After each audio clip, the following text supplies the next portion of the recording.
அனைவருக்கும் வணக்கம். வீரத்தின் நினைவு தினம் இன்று.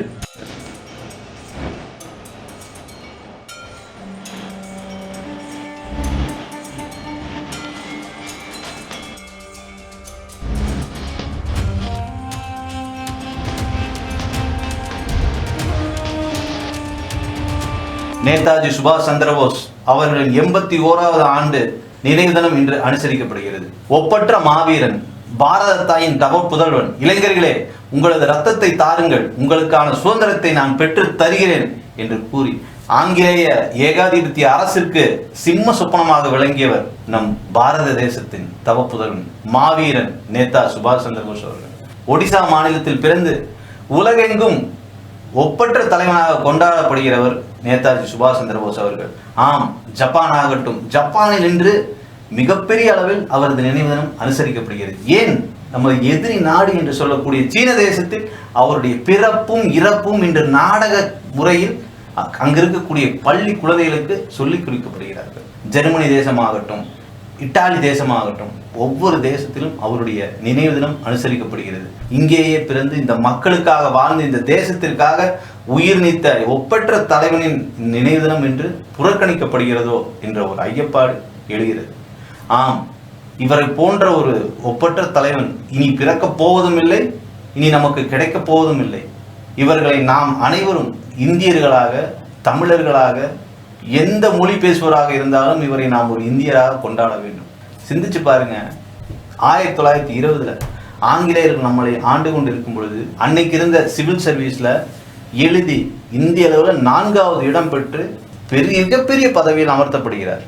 அதன் பிறகு ஜாலின் வாலாபாக் படுகொலையை கண்டித்து தனது பதவியை துறந்து காந்தியடிகளின் கொள்கையால் ஈர்க்கப்பட்டு அகிம்சையின் வழியில் போராட இந்திய காங்கிரஸில் இணைந்தார். பின்பு ஏன்னா ஆங்கிலேயர்கள் இவ்வளவு கொடுமைப்படுத்திக்க நம்ம அவங்களுக்கு எதிராக நம்ம அகிம்சையிலே போயிட்டு இருந்தோம்னா இது எங்க போய் நமக்கு சுதந்திரம் கிடைக்க போகுது அப்படின்ட்டு ஒரு மக்களுக்கு அவருக்குள்ள எழுந்த ஒரு சுதந்திரக்கான தீப்பொறி இளைஞர்களிடத்திலே பற்ற வைக்கிறார்.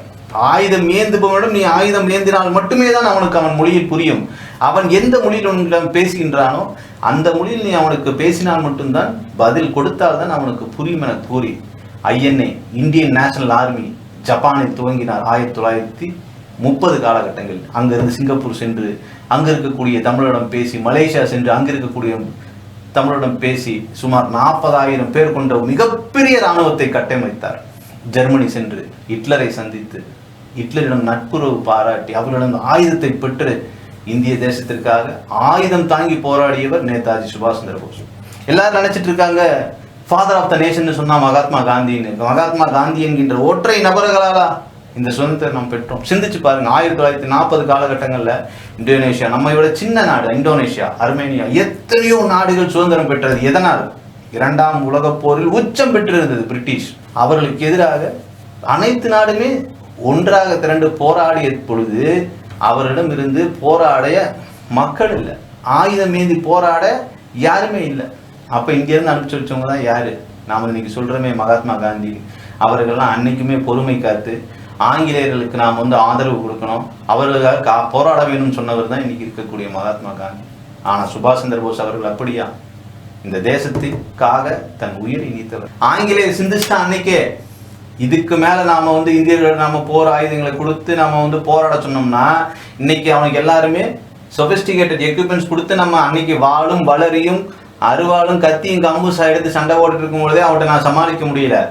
இன்னைக்கு நம்மளுடைய அனைத்து ஆயுதத்தையுமே நாம கொடுத்து பயிற்சி கொடுத்துட்டோம். திரும்பி நின்னானா நேதாஜி என்கின்ற ஒற்றை நபரின் பேச்சை கேட்டு திரும்பி நின்னானா இந்த தேசமே பார்த்து பயப்படக்கூடிய அளவில் பிரிட்டிஷ் தேசம் இருந்தது. அந்த ஒரே ஒரு காரணத்துக்காக தான் அன்னைக்கு பயந்து விட்டுட்டு போனான்.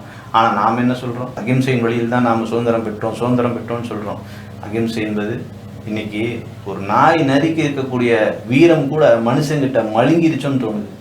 நேதாஜி போன்ற மாவீரர்களை நாம் நினைவு கூறணும். எப்படி வாழ்ந்தாங்க, எப்படி இந்த தேசத்துக்காக போராடினாங்க, இளைஞர்கள் மத்தியில் பேசணும். இன்னைக்கு இருக்க பாருங்க, ஜென்சிஸ்லாம் பாருங்க, எத்தனையோ பேர் ட்ரக்ஸுக்கு அடிக்ட் ஆகி மெத்தப்பட்டவங்கிறான், கஞ்சாங்கிறான், அதுங்கிறான், போதை வஸ்துங்கிறான், ஆல்கஹால் ட்ரிங்க்ல போய் ரொம்ப வாழ்க்கையை கெடுத்துட்டு இருக்காங்க. நேதாஜி சுபாஷ் சந்திர போஸ் பண்ற இன்னைக்கு அவருடைய நினைவு தினங்கள் எவ்வளோ டிவிலையும் ஒளிபரப்பணும். ஆனால் நாம் என்ன பண்றோம்? நடிகர்கள் மத்தியில், நடிகைகள் மத்தியில் செக்கிழுத்த வஉசி அவர்களை பற்றி பேசாமல் சுதந்திர தினத்தில் நடிகர்களை பற்றி பேசிகிட்டு இருக்கோம். இந்த தருணத்தில் நாம் எல்லாம் இந்தியர்களாக பெருமைப்படணும்னா நேதாஜி சுபாஷ் சந்திர போஸ் போன்றவர்களை நாம் நினைவு கூறணும் என்று கூறி அவருடைய 81வது ஆண்டு நினைவு தினத்தை இந்தியர்களாக நாம் கொண்டாட வேண்டும் என கூறி வலியுறுத்தி வேண்டி விரும்பி கேட்டுக்கொள்கின்றேன். ஜெய்ஹிந்த்.